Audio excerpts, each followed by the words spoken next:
Welcome to Shannons Club TV, the program for all motoring enthusiasts to relive some great stories from Australian roads and racetracks. If you haven't yet joined the Shannons Club, remember you can sign up free and gain access to a huge range of motoring content. Now, coming up, we'll hit the road with a proud owner of our feature car, and we'll get the latest market news from the Shannons auctions team. In this episode, we take a look at the fast Fiat sedan that defied its boxy looks, the twin cam 125. Looking back, it's difficult to believe that the Fiat 125 and the first Holden Kingswood hit the market almost at once. The Holden came standard with a gutless 161 cubic inch 6-cylinder engine and 3 on the tree with no synchromesh on first. It would have been flat out at 85 miles an hour. By contrast, the Fiat brought Europe into Australia's suburbia. Its 90 horsepower 1.6 litre twin overhead camshaft cross-flow 4-cylinder engine with dual throat carburettor, that's a mouthful, and extractors gave it a top speed of 100, and it drove through a slick 4-speed floor shift. This engine was closely related to the 124 Sport's 1.4 litre unit. Fiat achieved remarkable economies of scale with its twin cam units, which were pioneers of the infamous toothed rubber timing belt. Braking was by 4-wheel discs. Priced below $3,000, the 125 was a less expensive alternative to an Alfa Romeo Giulia.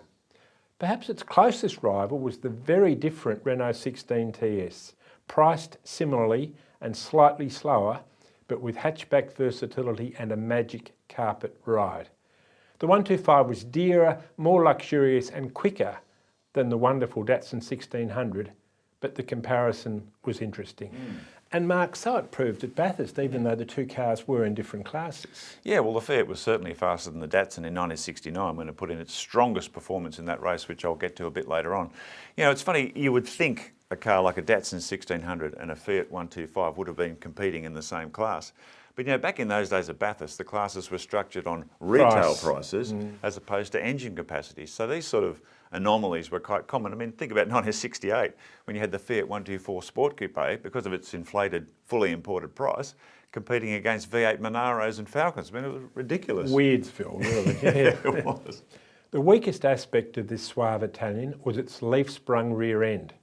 But the cheaper 124 sedan had coils. Why? It's because the 125 was essentially a rebodied 1500 Mark III with new engine and interior. It used the 124's doors but was built on the 1500 Mark III wheelbase. The worm and roller steering wasn't sharp like Renault's rack and pinion, and I could happily have done without the fake wood. And why just red dots on the speedo indicating indirect gear maxima rather than a tachometer? Remembering this engine could spin effortlessly to 6,500 revs.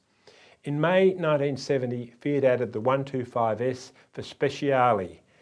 For $3,568, buyers got plenty. Gorgeous Chromadora alloys, 10 more horsepower, 5-speed gearbox, tachometer, laminated screen and more. The facelifted 125S launched here in December 1971, got a crook grille and bigger taillights. It was more of a face drop.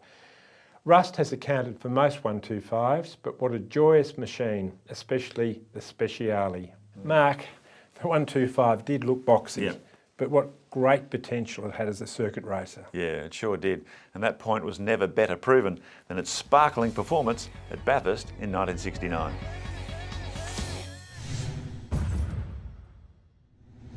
Given the widely praised sporting prowess of the Fiat 125, it's not surprising that it posed a genuine threat to the dominant Mini Cooper S in the annual Hardy-Ferodo 500-mile production car race at Mount Panorama.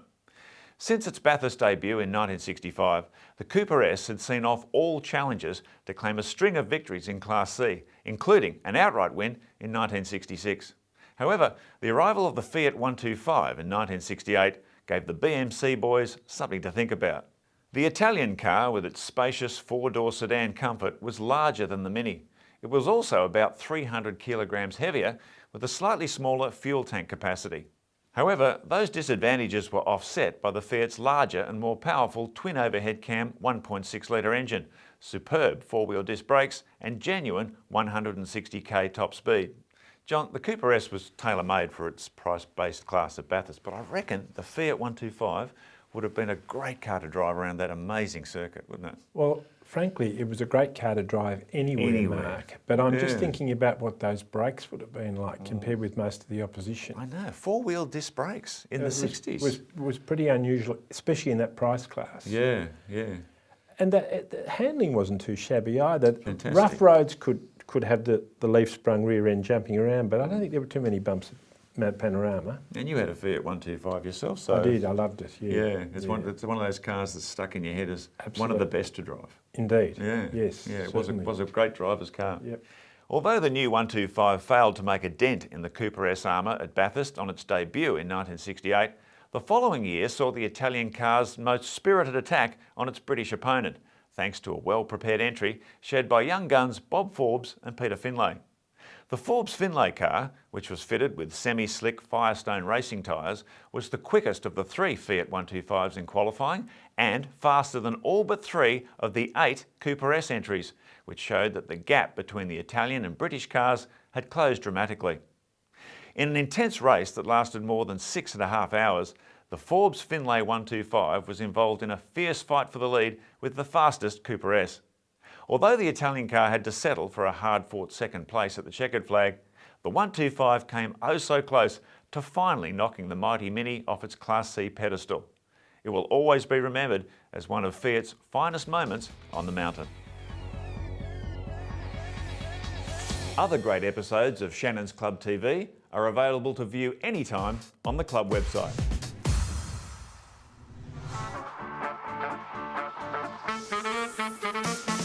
My name's David Ollie. This is my Fiat 125S, 1972.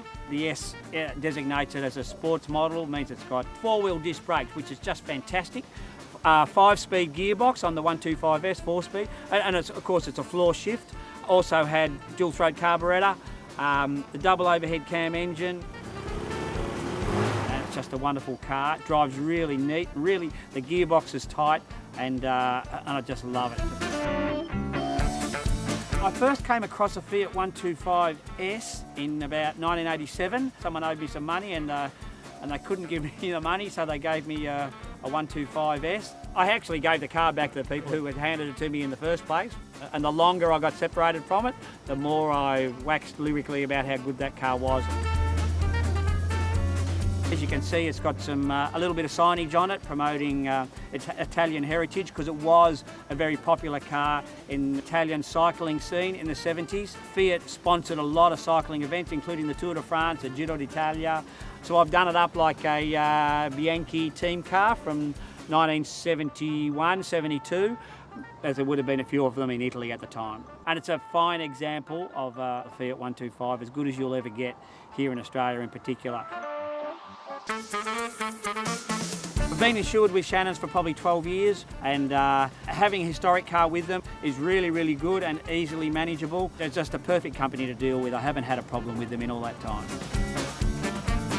It's probably my most favourite car of all time, and it's going to be a keeper. I'm going to keep this one for as long as I possibly can.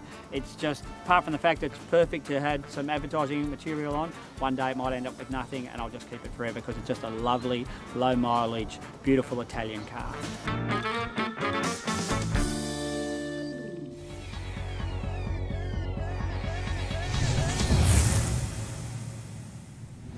Shannons National Auctions Manager Chris Borrabon joins us to discuss the Fiat 125. Welcome to the show, mate. Hey, Mark. John. Welcome, Christoph. I'm just thinking, you know, the Fiat 125, it's the forgotten Fiat from that era, isn't it? It is a bit, isn't it? I think, you know, a lot of the enthusiasts got attracted to the sportier hatchbacks and coupes, and you know, the boxier 124s and 125s sort of got left behind a bit. And perhaps even the Bambino. You remember the little... the 500s, late 60s version of that would be worth more money than a 125. Well, interestingly, it is today, isn't it? I mean, you know, we see a lot of these coupes, the 850 coupe, sports coupe, the Fiat 500 the Bambino. 124 sport coupe, yeah. So does this mean that the 125 has got potential for a collector? Like it's a sort of an entry entry-level classic to get in and do something with? Look, it's a very good entry-level car. It's very affordable currently. You know, it's also, you know, it's got the twin cam engine. From memory, had the four-wheel disc brakes as well. Yep. Quite an advanced little car for when it came out. It's immensely practical if you're talking about classics, isn't it? Because it was a very popular family sedan in the 60s, and you translate that to now, it's still going to be a really nice thing to take out on a Sunday. And I think that's probably the key to it. It's you know, if you want that practicality, you want to take a family or friends out. You know, it can accommodate four comfortably. Comfortably, it is. It's very spacious inside. I remember that. Rust killed them. Yeah. But I'm thinking now that any car you found that's been well and truly fixed. Yes. Yeah. As long as it's been fixed properly. I think I think that's what you come across, and again, the car probably doesn't carry enough value in today's marketplace to justify carrying out a full restoration on it. No, absolutely not. So probably the key is to find something that is structurally safe, and look, and I think, you know, many enthusiasts have had them, and, you know, probably most of them are in clubs today around Australia. So, well, I mean, by now, I mean, you think of the interiors, like the dash pads, and how the interior just would have fried under the Australian sun. All those issues, they must have been. Yeah, fixed probably a couple of times by now. Many times, Look, and I remember when they were new, the 125S did have a bit more charisma about it than the standard car with the Chromadora alloy wheels. This is in the early 70s when alloy wheels... Gearbox, they upgraded to the 5-speed from the 4-speed. Unbelievable technology for an extra 10 horsepower. Family sedan. I think that would be a pretty sought after, but they'd be cherished by the Fiat Car Club people, wouldn't they? And they are, and that's why we don't see it very often. You know, we get the occasional 124 or 125 pop up, but you know, to find a 125S today, it's getting increasingly hard. Yeah. So best advice, that wonderfully enthusiastic Fiat Car Club movement? I think so. Keep an eye on the classifieds through the auctions, and also have a chat to your car club, especially around the parts as well. Yeah, good stuff. Thanks, Chris. No problem. Thanks, Chris. And remember, you can keep up to date with all the latest Shannons auctions news on the Shannons Club website. If you'd like your own image of the Fiat 125 in competition, visit the archive at autopics.com.au. John, it's interesting reflecting on the Fiat 125. I mean, when you look at it in that 1960s context, it was in some ways redefining what Australians could expect in a family car, wasn't it? Yes, and to take a bigger picture, in the late 1960s, Australia was a fairly isolated cultural backwater, and this applied it applied to cars particularly, and it showed the complacency that had set in at General Motors Holden. They could give us the HK Kingswood, where almost everything was optional, and that was a thing they boasted about. Whereas we get a fairly typical European car, a good one, but a fairly typical European car, put it on the local market at a competitive price, and it just totally embarrasses the competition. Yeah, it's amazing when you think of like Fiat sold in fractions of the numbers of local Ford and Holden and Chrysler offerings. You just wish more Australian families could have experienced the Fiat 125 because it was a fabulous little car. Yes, unfortunately, it was mainly a car for the aficionado, you know, someone who was educated in automotive culture, international automotive culture. Yeah, it's a shame. Absolutely. Yeah. Well, we hope you've enjoyed reflecting on the often overlooked Fiat 125 sedan. We look forward to your company next time on Shannons Club TV. Bye for now.